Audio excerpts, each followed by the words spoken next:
Okay, I'd like to talk about science, technology and occultism. Because in many ways these fit together great. But unfortunately the guy who was the most interested in it does not have a good track record. And that's right, because if you look back, the Nazis did use occultism alongside science and engineering. And it always seemed to be interesting, seeing they were doing good research. But because of their image and the terrible, terrible atrocities they caused, they basically brought that to an end. And so we have to think about this intelligently. That's a good thing to do if we can bring these things together again. I mean, now should be easier than ever because we live in a world where things are, in many ways, more flexible. I mean, you get people who specialise in very small areas, and you'd assume that they wouldn't be able to do so if things had any flexibility, but they do.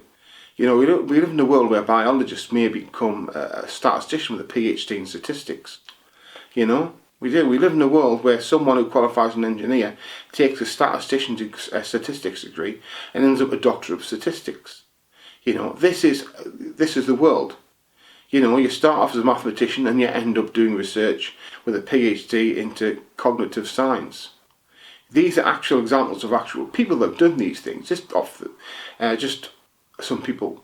But the bottom line is, I'm sure there's more extreme examples of people moving around the research that they do and dragging in other people with a multidisciplinary team. And that's what we need to do. The ideal thing would be to bring in occultists and scientists and engineers and use all this together because we really need to. And a good example we have is occultism always seems to have big ideas, occultism is the study of big ideas. We always want to do really big ideas. We don't have the resources, which is why things like science seem to produce a lot. We do produce a lot of occultism, but it's different because we're working with no funding. What we need to do is to get funding and try to put them together. And that's my opinion anyway on science, technology and the occult.